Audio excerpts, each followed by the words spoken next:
Bonjour à tous, je suis ravie de vous retrouver pour cette nouvelle vidéo où j'ai le plaisir d'accueillir Pauline. Pauline qui est diététicienne et qui a été ma diététicienne pendant quelques mois, qui m'a accompagnée et ça a été tellement révélateur, je vais le dire, ça a été révélateur notamment parce qu'elle m'a permis à mieux comprendre mon alimentation, mieux m'alimenter tout simplement, comprendre ce qui était important dans l'alimentation et surtout comment répondre à mes propres besoins. Et c'est vraiment au-delà de ça une personne merveilleuse et j'avais vraiment envie de vous partager son histoire, son parcours et bien évidemment vous accompagner peut-être vous aussi dans la compréhension de votre alimentation, dans la compréhension de votre corps, de vos besoins et notamment vous accompagner à vous ouvrir peut-être une nouvelle porte, une nouvelle vision sur l'alimentation et surtout l'alimentation santé et plaisir. Donc c'est parti, je vous laisse avec la vidéo et je vous retrouve tout à l'heure. Merci beaucoup d'être venu aujourd'hui pour cette interview, surtout pour ce moment de partage, parce que c'est ça qui va nous guider tout le long, c'est du partage. Donc si tu es ok et que tu veux bien te présenter, nous dire un peu qui tu es, ce que tu fais, peut-être ton métier.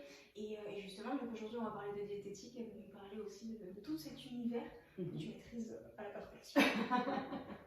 C'est gentil.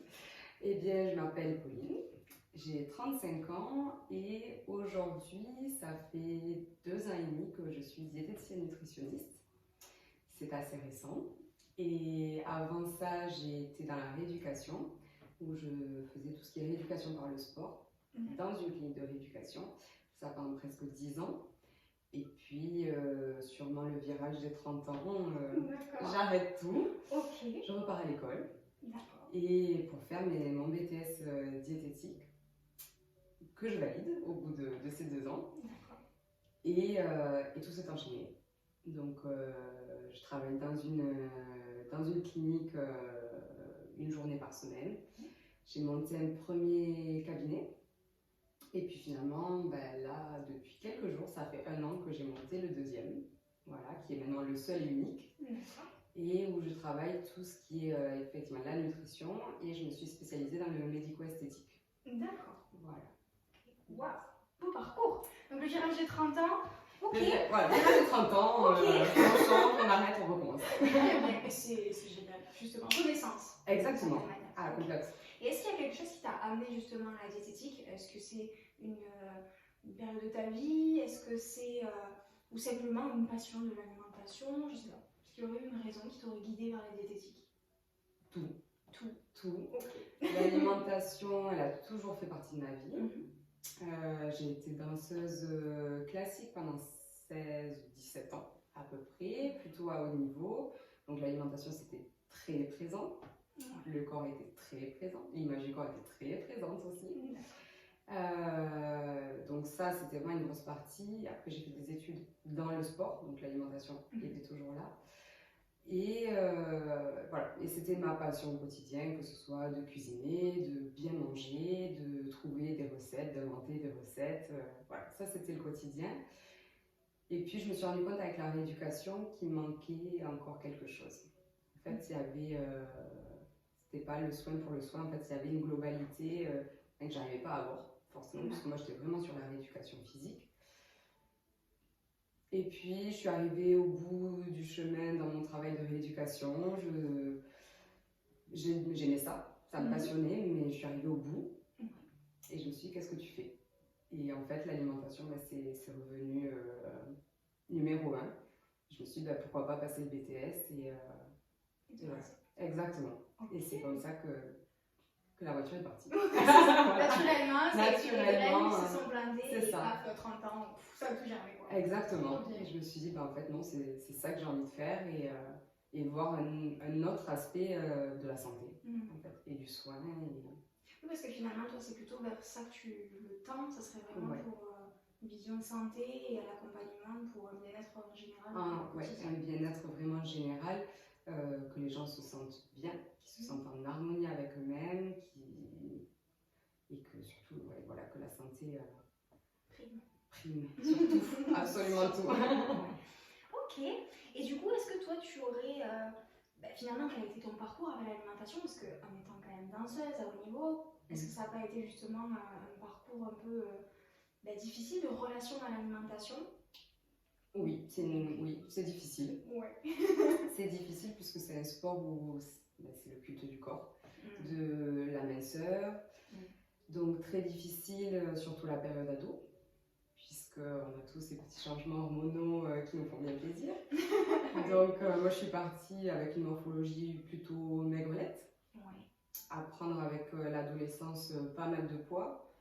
Et donc là, hyper compliqué, juste au corps, la scène, le corps, tout est flou. Et ouais, ça a été compliqué pendant un moment. La société qui nous aide pas, malheureusement. Effectivement. Voilà, avec ce culte de la minceur qui aujourd'hui c'est un culte inversé finalement, on a un peu des deux. Et ouais, donc ça a pu être vraiment compliqué par moments, mais je pense que de faire ce métier, en fait, maintenant, ça va. Est-ce que justement, ça a pu peut-être t'apporter des clés que tu n'aurais pas eu peut-être ado, même au niveau de l'alimentation, ou des clés plus saines, en tout cas, peut-être de voir l'alimentation, comme tu le disais, plus santé que sportive et justement un lien avec le culte du corps? Ça a été un lâcher-prise surtout. Parce que quand on ne sait pas, et ce qui est normal, c'est qu'est-ce que je vais manger, qu'est-ce que je peux manger, qu'est-ce que je ne peux pas manger, qu'est-ce que je ne dois pas manger surtout. Et je crois qu'en intégrant ces études et en pratiquant maintenant ce travail, il y a un lâcher-prise avec maintenant rien n'est interdit et tout va bien en fait. Et c'est ok de mal manger ou de vouloir aller au McDo, c'est ok, il n'y a pas de souci. De temps en temps, ça fait pas de mal. Exactement, tout le monde va, tout le monde y va, on en est tous conscients. Oui, c'est ok. Justement, comme tu l'as dit, on en est tous conscients. Exactement, C'est ça qui est intéressant. on en est tous conscients et c'est pas grave. Et en fait, c'est ça qui me plaît dans mon travail. Et c'est ce que je mets souvent en avant avec mes patients, c'est tout va bien en fait, il n'y a pas de culpabilité à avoir où que ce soit. Oui, on a le droit d'avoir un anniversaire et de manger ce superbe gâteau qui nous donne envie et on craque, clairement. Mais d'accord, mais l'anniversaire ce sera une fois dans l'année, c'est pas tous les jours et le lendemain ce sera un autre jour, ce sera encore différent. Et disons que c'est le chemin que j'aime amener avec mes patients, c'est vraiment leur faire prendre conscience que tout ne se résume pas à un repas, une fois, une erreur si on veut le dire comme ça. C'est l'équilibre, c'est toute la vie, c'est tout le temps.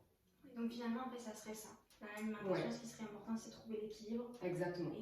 Et de manger en conscience avec l'esprit que, oui, il y a des choses qui sont peut-être meilleures pour notre santé et d'autres peut-être un peu moins, mais que l'idée, c'est de le manger avec plaisir, avec conscience, tout en prenant aussi le recul nécessaire en disant que c'est ok de manger des choses qui nous font c'est ok, et puis l'essentiel, c'est d'avoir l'équilibre.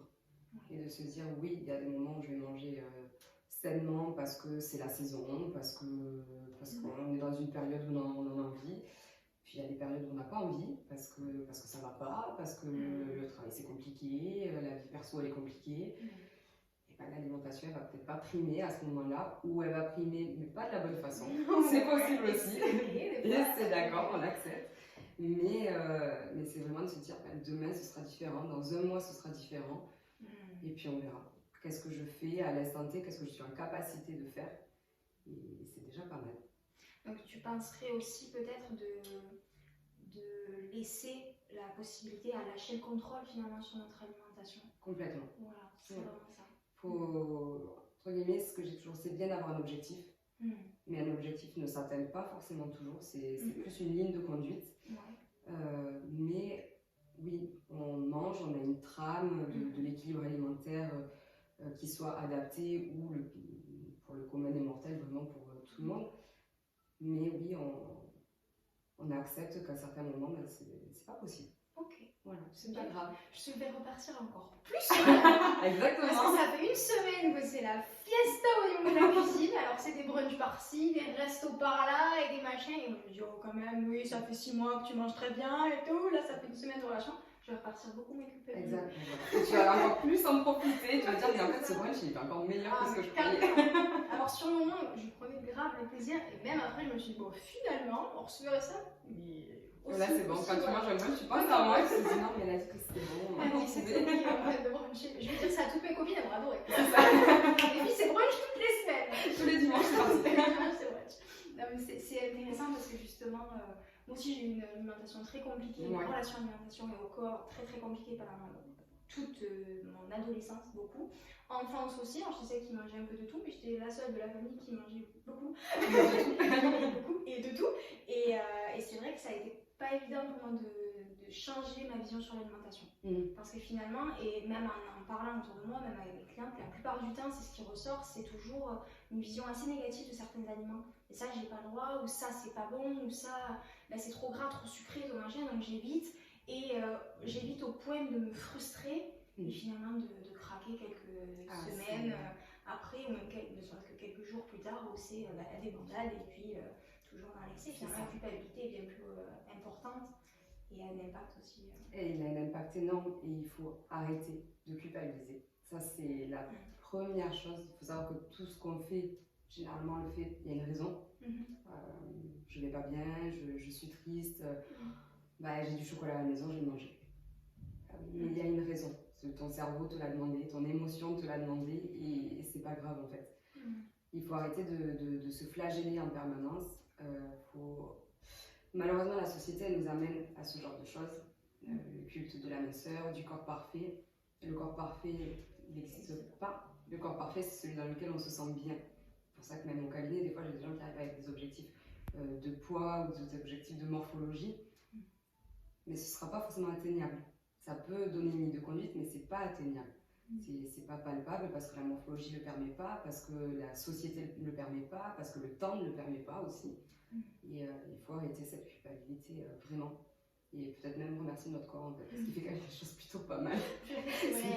Franchement, sans lui, on n'en ferait pas grand-chose. On ne ferait pas grand-chose et quand on voit ce qu'il est capable de faire, on va d'abord le remercier et après si on peut ne pas lui taper dessus, ce serait mieux quand même. Ce serait sympa. Donc oui, en fait, ce qu'on pourrait peut-être mettre en place pour nous libérer de cette culpabilité, parce que malgré tout c'est très ancré, et des fois on ne se rend même pas compte qu'on arrive à ce stade-là et où ça devient de plus en plus régulier, où on culpabilise parce que c'est jamais assez parfait par rapport à ce qu'on voit sur les réseaux, sur la société, puis les magazines, les machins. Finalement, peut-être que ce qui serait la première chose à faire pour toi, ça serait de prendre soin de notre corps et ensuite de simplement le remercier, même en premier le remercier pour ce qu'il fait et agir avec plaisir quoi qu'il arrive. Ah mais tout à fait. Il faut le remercier parce qu'il nous porte quand même bien et parfois même très très loin et lui n'a pas de limite en fait à nous aider donc finalement pourquoi lui taper dessus? Vous avez compris? Est-ce que vous avez compris? Il ne faut pas taper sur ce coup. Non, le remercier, remerciez-le parce qu'il nous fait faire quand même des choses fabuleuses. Oui, c'est vrai. Et on s'en rend même pas compte en fait. Parce que ne serait-ce que marcher, ne serait-ce que courir, ne serait-ce que faire des choses avec notre corps banal, on a banalisé en fait ce qu'il était capable de faire et on le punit dès qu'on fait quelque chose de travers. C'est ça. Alors que lui, il n'abandonne jamais. Nous, on abandonne, mais lui, il n'abandonne pas. Il tient jusqu'au bout. C'est ça. Et justement, est-ce que, peut-être nous, tes patients, est-ce qu'il y a eu des personnes qui sont venues suite à peut-être des maladies ou des choses comme ça, des problèmes de santé, et qui justement ont eu l'alimentation comme première ligne de conduite pour les aider dans leur rétablissement peut-être ou dans l'amélioration de leurs symptômes et maladies? Oui, complètement. Là, j'ai pas mal de patients qui viennent pour différentes pathologies et l'alimentation prime. En fait, on dit souvent que l'alimentation est la première médecine, mais c'est vrai en fait. Selon la pathologie, ça va être complètement adapté. D'une personne à l'autre, on va devoir encore l'adapter. Et effectivement, c'est la première des choses à regarder et à prendre en compte. C'est bien, il va falloir que les gens se mettent en tête ça. Exactement. C'est quand même, d'une manière, c'est logique. Parce que ce qu'on ingère va forcément a un impact sur surtout. Surtout que ce soit sur votre santé, sur notre morale, sur absolument tout. Donc, pour moi, c'est vraiment notre première médecine. C'est vraiment qu'est-ce que je mange et, et de quoi j'ai besoin au quotidien, en fait. Parce que tu vois, tu parles de besoins et ça, on n'en a pas forcément conscience de nos propres besoins et de ce que l'on doit peut-être ingérer d'une certaine manière, dans peut-être des quantités ou des nutriments particuliers que voilà, nous, ça va être souvent des choses simples et c'est ok, donc on va cuisiner simple et facile. Tout à fait. Souvent, ça va finir en pâtes, gruyère, ketchup, petit steak et on y va quoi. Et en fait, finalement, on ne sait pas comment s'alimenter. C'est ça. Mais on retrouve souvent dans les besoins. J'ai beaucoup de gens qui arrivent au cabinet et qui me disent je ne comprends pas, je perds pas de poids, pourtant je mange beaucoup moins. Ok, très bien. Est-ce que vous avez perdu du poids? Ah ben non. Non, parce qu'en fait, notre corps, il ne faut pas le sous-alimenter. En fait, souvent les gens pensent moins je vais manger et plus je vais maigrir. Malheureusement, c'est souvent l'inverse. C'est plus tu vas manger et plus tu vas lui donner ce qu'il faut. C'est pas plus manger et plus aller dans une alimentation type fast-food, mais plus je vais manger et je vais lui apporter ce dont il a besoin, et plus effectivement j'arriverai à enclencher une perte de poids, mais parce que déjà il a une énergie première, voilà, qu'il faut assouvir. Donc non, il faut manger ce dont on a besoin, et après le reste en découlera. D'accord. Et du coup, quels seraient toi comment savoir quels sont nos besoins finalement? Parce que justement, on ne sait pas trop de quoi on a besoin. Tu vois, quand je suis venue te voir pendant nos quelques mois où on s'est suivis, je ne savais pas du tout quels étaient mes besoins, que ce soit en protéines, en lipides, en glucides, toutes ces choses-là, et je ne savais pas où les trouver non plus, et dans quels aliments. Mais est-ce que justement, tu aurais des conseils pour nous aider à savoir un petit peu quels sont nos besoins et où les trouver? Les besoins, on a besoin de tout. Il faut savoir, on a plusieurs groupes de familles d'aliments et on en a besoin de tous, que ce soit les protéines, que ce soit les féculents, que ce soit les produits laitiers, que ce soit le sucre, les matières grasses. On a besoin de tout ça. Pour savoir exactement quels sont nos besoins, effectivement, je te dirais, va avoir une professionnelle de santé qui, justement, elle te fera ce calcul-là, puisque c'est justement notre travail de pouvoir calculer en fonction de qui tu es, de ton âge, de ta taille, de ton activité, de tout ce qui fait que tu es toi. On va pouvoir effectivement calculer de quoi tu as besoin. Mais de façon générale, on a besoin de tout. Ça, c'est indéniable. Et est-ce que du coup, dans les aliments que l'on va choisir, ça va être important peut-être de choisir les bons aliments aussi? Oui, c'est important de choisir les bons aliments en sachant qu'il n'y a pas d'interdit, puisque tous les aliments sont indispensables et on en a besoin. Mais oui, faire des choix stratégiques avec des produits qui sont moins transformés. Parce que c'est vrai que ça, c'est notre problème aujourd'hui, c'est l'ultra-transformation des produits. Tu commandes quelque chose et tu n'as pas du tout ce que tu as en tête, en tout cas. Mais oui, avoir des choses les plus brutes possibles. Voilà, conserver des produits de saison, conserver des produits locaux avec des transports courts aussi, ça c'est important, et de vraiment de prendre des aliments qui ont été respectés. C'est ça qui est important. Finalement, on prend des aliments qui sont respectés pour mieux nous respecter aussi. Exactement. Ah, c'est bien ça, c'est le premier. Super, ok. Et du coup, je voulais savoir, moi pendant longtemps j'ai souffert de TCA. Donc, je ne saurais pas dire exactement le mot parce qu'entre-temps, il y avait des mots qui se sont ajoutés. Et, donc, je ne saurais pas dire exactement le terme employé pour celui-là.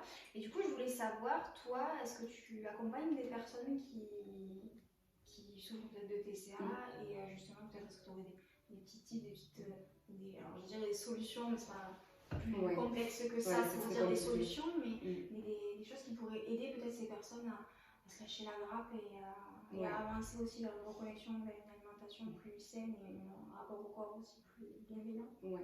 La solution, je peux pas te la donner comme ça, parce qu'en fait c'est un travail, j'en ai qui viennent au cabinet, mais il faut savoir que je travaille pas seule sur des TCA. Je travaille avec des psychologues principalement, et après ça peut être avec des coachs sportifs, ça peut être avec vraiment toutes les personnes qui font partie du milieu médical et bien-être, parce que c'est important de prendre vraiment les deux facettes. Mais c'est vraiment un travail pluridisciplinaire. On ne peut pas dire il y a une profession qui va résoudre le problème. Super. C'est pas vrai, ce n'est pas possible. Ça fait vraiment partie des pathologies où on a besoin d'être une équipe et on a besoin d'être nombreux pour encadrer la personne. Parce que c'est très complexe et ça peut être très long aussi. Et il faut avoir vraiment des équipes soudées et qui travaillent vraiment en étroite collaboration et qui travaillent avec le patient, avec son accord évidemment, mais qui acceptent déjà tout le parcours. Tout le parcours. Oui, ça c'est indispensable. Parce que finalement, les TCA restent quand même beaucoup au départ une pathologie psychologique, avec des conséquences sur l'alimentation, mais c'est avant tout psycho. Tout à fait. Bon, il y a des solutions. Il y a des solutions qui existent, mais en tout cas, il faut s'entourer et quoi qu'il arrive, il faut pas lâcher les personnes et s'entourer pour ne pas lâcher. Exactement.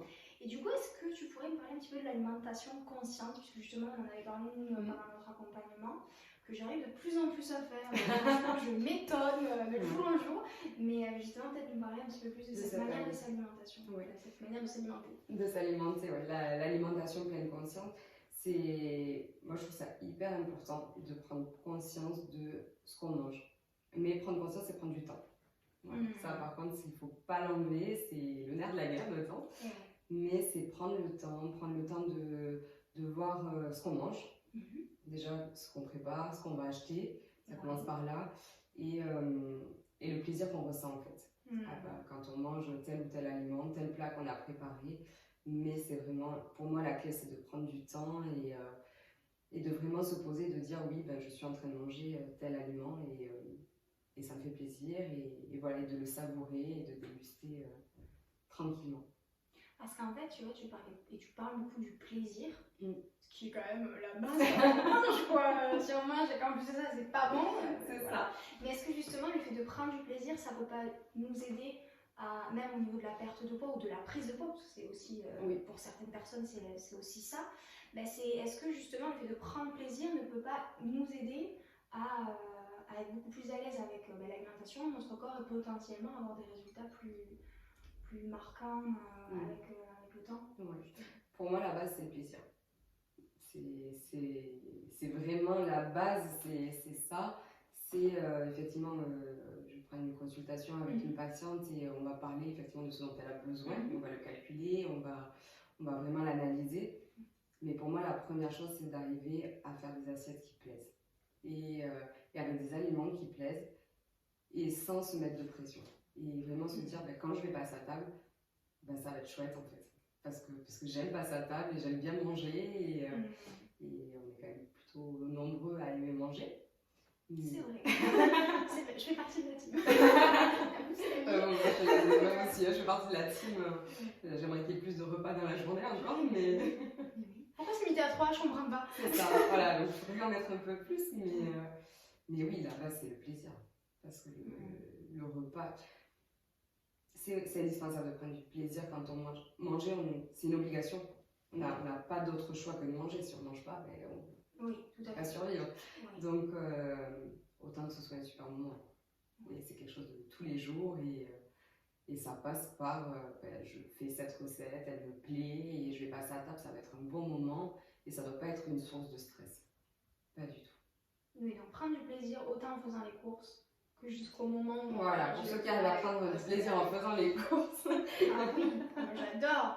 J'ai l'impression d'être riche quand je vais vers les courses. Parce que dès qu'il y a un truc, oh tiens, ça le veux. C'est sympa ça. Oh mon dieu, oui, la manque 3 €. Ouais, c'est pas grave. C'est pas grave, elle est tellement bonne. Du coup, des fois, ça aide. Mais dans le concept, j'aime bien parce qu'effectivement, même faire les courses, c'est aussi. D'une certaine manière, tu vois, tu parles du plaisir, mais ça parle aussi pour moi de créativité, parce qu'on va venir chercher quel aliment je vais mettre avec quel autre, et justement, quels sont les goûts. Il y a vraiment une redécouverte aussi de nos sens, d'une certaine manière, complètement. quand on mange. Et puis, même si, après, pour ceux qui n'aiment pas faire les courses, ça c'est encore un autre débat, mais en fait, on est en train d'anticiper le moment qu'on va passer. Et le bon moment qu'on va passer, qu'il soit à cuisiner, qu'on soit seul, en famille, c'est un moment de partage. Le repas, c'est un moment de partage, c'est hyper important. Est-ce que tu es de la team aussi à peut-être éviter tout conflit pendant les repas? Ah ouais, j'ai pas du tout. Non, c'est ça fait... Les sujets touchy, on évite. Non, on ne me stresse pas quand je mange. Ouais. C'est un moment sacré de la journée, donc ouais. Voilà. Oui, donc finalement, c'est encore le truc de mettre son repas un moment sacré et éviter le stress. Tu as parlé du stress, est-ce que justement le stress a un impact sur la manière dont on va se sentir pendant le repas, mais aussi les conséquences du repas? Et après, ça va impacter la digestion. Ça, c'est...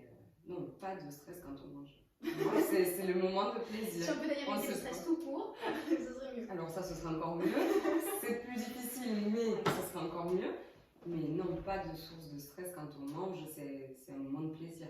À table, on ne se dispute pas, on laisse la parole à chacun, c'est un moment d'échange et de partage. Tout à fait. Là, la base de la cuisine, finalement, c'était basé sur ça. La cuisine française, en tout cas. Exactement, c'est on partage. On partage et sur généralement des plats assez copieux. Voilà. Moins maintenant, je trouve, que dans les autres... à l'époque, c'était quand même différent. C'était décidé à plus finir, des pots au feu, des plats de lasagne, de gras, de graisse, etc. Est-ce que justement, aujourd'hui, l'alimentation qu'on a, et enfin, même sur la manière dont peut-être tu vois aussi comment la société évolue par rapport à l'alimentation, est-ce que tu trouves justement qu'il y a des améliorations aussi sur la vision qu'on peut avoir de l'alimentation et tout ça, ou pas du tout? Il y a un changement sur l'importance de l'alimentation qui est là et c'est quelque chose qu'on retrouve beaucoup. Après, il y a plusieurs catégories quand même. Il y a plutôt les personnes qui sont conscientes de l'alimentation, de l'impact, de l'importance et qui vont déjà faire au mieux pour que ce soit équilibré, de bonne qualité. Et après, il y a vraiment une méconnaissance de l'alimentation. Et ça, c'est difficile, et de connaître vraiment les aliments, et ce qu'ils apportent, et pourquoi est-ce qu'ils sont là, quelle est leur saison. Voilà, ça commence par là. Mais il y a une grosse méconnaissance à ce niveau-là. Donc c'est très compliqué. Et avec l'hyper-industrialisation, c'est encore plus compliqué. Ça pousse encore plus dans une alimentation des fois. En fait, il y a deux teams en fait à chaque fois. Souvent. Cette idée-là de deux teams. C'est ça. Mais par contre, ce qui est intéressant aussi, c'est moi, dans la manière dont j'ai vécu l'accompagnement avec toi, c'est que ça a été vraiment. Alors, déjà, tu m'as laissé des aliments plaisir, même s'ils servent à rien, il faut le dire. Ils ont servi au plaisir. Voilà, ils ont servi au plaisir. En tout cas, ils n'apportaient rien de fou dans l'alimentation, mais en tout cas, ils étaient là et ça me faisait du bien. Je me disais quand même, ça me remonte le truc. Et ce qui était intéressant, c'est que finalement, la transformation, elle s'est faite aussi avec le temps. Même la relation à l'alimentation et dans le. En fait, j'ai relation à l'alimentation, ça allait beaucoup mieux. J'étais bien loin de tout ce qui était rapport à culpabilité, etc. Mais plutôt dans l'idée de, vu que je ne savais pas trop ce dont j'avais besoin et ce qui était important pour moi à manger, parce qu'entre le végétarisme, ensuite le sans gluten, puis le sans lactose, et puis machin, j'ai le droit de manger de la salade quand même ou pas? Moi, j'ai des glaçons, nice. Mais vraiment, c'était intéressant parce que tu m'as permis d'apprendre aussi à changer ma vision sur l'alimentation, sur les aliments. Et à y aller progressivement pour que le changement finalement soit durable. Parce que je vois aussi même beaucoup avec mes clients, souvent c'est des régimes, ça va être très restrictif pendant 1 mois, 2 mois, 3 mois, 6 mois, peut-être 1 an, et puis ensuite c'est de nouveau un peu la fiesta bamboula et on repère tous les efforts qu'on a donnés finalement pendant le temps. C'est aussi ça, vous savez qu'on est souvent vu les diététiciennes, nutritionnistes pour la perte de poids, on nous associe les 3/4 du temps à ça, mais c'est pas forcément l'essentiel de notre travail. En fait, effectivement, on le fait quotidiennement, on va dire, mais j'ai beaucoup de consultations qui se transforment presque en éducation thérapeutique finalement, où on apprend les familles d'aliments, on apprend à cuisiner, on apprend à associer, et parfois j'ai même des consultations où on crée des menus. En fait, c'est génial. Voilà, c'est hyper bien, où la personne elle peut venir seule. Mais j'invite aussi certaines personnes à venir en famille et on prend un temps avec mari, femme, enfant et où on construit les menus ensemble en fait pour justement que tout le monde puisse s'y retrouver, que ça amène moins de stress aussi pendant les repas parce que l'un n'aimait pas ça, l'un n'aimait pas. D'accord? Je veux pas les haricots verts. Voilà, c'est ça, mais en même temps c'est un contrat qui est passé entre tous où tout le monde choisit, donc, mais on n'est pas que dans la perte de poids et oui, on peut être simplement aussi dans la rééducation alimentaire aussi, parce qu'on n'est pas éduqué, je trouve, à bien manger. Puis je m'en suis beaucoup aperçue, c'est qu'on ne se rend pas compte de quel aliment va nous apporter quoi et pour quelles raisons. Exactement. Je vois des membres proches qui des fois me disent mais les féculents c'est quoi? Oula, alors attends, C'est ça. je sors les bouquets. C'est parti. Alors dans quoi tu veux ça? Mais ce qui est bien, c'est que justement, avec l'accompagnement qu'on a fait ensemble, ça m'a permis d'avoir des réponses aussi à mes questions. Et de justement, les féculents, on les trouve dans quoi aussi? Parce qu'on sait qu'on peut en avoir besoin, mais donc quels sont les aliments qui vont nous apporter quoi? Et de vraiment nous rééduquer à l'alimentation. Et par exemple, moi, en étant végétarienne depuis maintenant 7 ans, je crois, 7 ou 8 ans, au départ, ça a été très compliqué pour ma famille parce que pour eux, c'était pas un repas. S'il n'y avait pas de viande, c'est pas un repas, il n'est pas complet, il manque quelque chose. Alors pendant très longtemps, oui, je n'ai pas forcément remplacé parce que je ne savais pas par quoi ni comment. Et parce que le tofu, c'est pas mon truc. Soyons honnêtes, des trucs comme ça, non, en fait, non. Mais du coup, ça a été vraiment intéressant au fur et à mesure, et notamment toi, ce que tu m'as apporté, de vraiment, ok, je vais aller chercher la protéine dans cet endroit-là pour éviter toute carence. Alors, j'ai eu une chance, je n'en ai jamais eu, mais je vois. Mais de vraiment pouvoir aussi être éduqué sur l'alimentation et pouvoir aussi changer les mentalités sur c'est ok en fait de ne pas manger un aliment parce qu'on n'aime pas ça, sans même forcément être végétarien non plus, hein, mais moi je vois ma soeur, elle n'aime pas ça, voilà, la viande c'est pas son truc, alors elle en mange de temps en temps, mais juste voilà, elle n'aime pas, mais de pouvoir trouver aussi et d'éduquer pour comprendre par quoi tu peux remplacer quel aliment et c'est justement de trouver pour tout le monde son équilibre. Exactement, c'est de pallier, de se dire je suis végétarienne, je n'aime pas telle ou telle catégorie. C'est pas grave, on va trouver une autre solution et on mettra en place une alimentation qui soit complètement adaptée à la personne. Ça, c'est essentiel. Et justement, pareil, au niveau de l'alimentation anti-inflammatoire, ça c'est beaucoup, en tout cas moi je le vois beaucoup, que ça soit lié à Instagram, doit filtrer aussi ce que je vois ou pas, mais c'est vrai que je suis dans cette alimentation-là un peu par obligation, mais du coup qu'est-ce que toi justement tu en penses de l'alimentation anti-inflammatoire et est-ce que justement tu penses que ça peut pallier à certaines peut-être pathologies ou même simplement aussi par choix de temps en temps à limiter Oui, ça peut être par choix à certains moments. Après, l'alimentation anti-inflammatoire, oui, pour certaines pathologies, on peut le mettre en place et ça fait partie des consultations où on en discute beaucoup. Après, il faut savoir pourquoi on veut mettre en place telle ou telle chose. C'est ça qui est important parce qu'effectivement, comme tu disais, Instagram, Facebook, tous les réseaux sociaux, voilà, on va trouver absolument tout et n'importe quoi, souvent. Mais il faut savoir vraiment pourquoi est-ce qu'on fait les choses. Et voilà, une alimentation anti-inflammatoire ne s'adapte pas à tout le monde et n'est pas nécessaire à tout le monde. Voilà, si on n'a pas une pathologie qui est rattachée, il n'y a aucune raison de bannir certaines choses. C'est ça, non. Moi, on ne bannit pas. Je ne suis pas d'accord avec ça. Mais c'est très bien. Ok, bon, voilà, vous allez manger de tout. Et on se régale, surtout, le plaisir. Super, bon, je crois qu'on a fait le tour de tout ce que j'avais envie, en tout cas, de voir avec toi. Je ne sais pas si tu as des choses que tu aimerais rajouter sur n'importe quel sujet qu'on a abordé, qu'on n'a pas abordé. Ouais, je crois qu'on a fait plus ou moins le tour. Peut-être revenir sur les régimes restrictifs dont tu parlais. Je pense que ça, c'est important aussi de les arrêter. Moi, je vais au cabinet, par exemple, on ne parle jamais de régime. Voilà, ça, mais il est très mal utilisé parce que le régime alimentaire, en fait, se constitue de ce qu'on mange. Donc, on a mis une mauvaise interprétation du mot régime qui automatiquement est restrictif. Et pour moi, ça, c'est quelque chose d'impossible. On peut faire un régime très restrictif et se dire je vais perdre 10 kilos en une semaine, pas de problème. Mais effectivement, les conséquences derrière peuvent être importantes avec des grosses reprises de poids, avec engendrer pourquoi pas aussi des TCA, ça peut arriver. Donc ça, il faut y faire vraiment très attention. Et attention à tous ces régimes très restrictifs qu'on voit sur les réseaux, sur Internet, à la télé, dans les magazines. Absolument partout.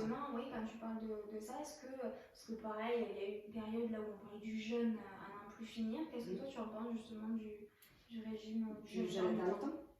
Le jeûne intermittent, il faut savoir pourquoi on le fait. Ouais. Voilà. Si c'est en vue de mettre ces organes au repos pour X raisons, je dirais pourquoi pas. Voilà. Parce qu'après, souvent sur le jeûne intermittent, le premier mot qui revient, c'est détox. Ouais. Généralement, c'est plus ou moins je vais détoxifier mes organes. Et il faut savoir qu'on a un organe qui est absolument magique, qui s'appelle le foie, et qui fait partie des organes qui sont là pour ça. Donc si vous avez demandé, je vous dirais techniquement, ne faites rien. D'accord. Voilà. Ouais, il fait son job, c'est son quotidien, c'est vraiment sa fonction première. Ouais. Si on veut faire un jeûne intermittent pour maigrir, voilà, je vous dis stop, direct, arrêtez de suite, ce n'est pas l'objectif du jeûne intermittent, pas du tout. Ce n'est pas fait pour... Parce que techniquement, le jeûne intermittent, alors c'est vrai qu'au cabinet, moi, dans mon travail, je n'aime pas parler de calories. Donc, je vais vous donner cet exemple vraiment en général. Mon corps demande 2000 calories. Si je fais un jeûne intermittent, ça veut dire que j'ai plus que 2 repas ou une période de temps pour manger ces 2000 calories. Mais je ne vais pas en manger les 5. En me disant, j'ai enlevé le petit déjeuner ou j'ai enlevé le dîner, parce que c'est souvent ces 2 périodes qu'on retrouve le plus. Mais je ne mange pas moins, je vais manger autant, mais sur moins de temps. Et est-ce que du coup, ça ne demande pas plus d'efforts au corps finalement ça demande des efforts de digestion. Parce que pour ceux qui ne vont pas manger de la journée, mais manger 2000 calories d'un coup, il y a moyen que ce soit assez inconfortable. Donc c'est pareil, pour ceux qui ont un estomac fragile, on évite... Éviter, tranquillement. Éviter le carnage direct. Exactement. Ouais. Et du coup, justement, donc, tu parlais donc, des régimes restrictifs. Et une personne, par exemple, qui n'a vraiment pas à perdre de poids, même avec une alimentation en conscience, en plaisir ou quoi que ce soit, est-ce que justement ça t'est arrivé et est-ce qu'il y aurait des solutions pour pallier à ça? Avoir des personnes qui vont essayer de maigrir de quelque manière que ce soit, elles ont tout essayé et finalement il n'y a rien qui fonctionne. Non, ça n'arrive pas.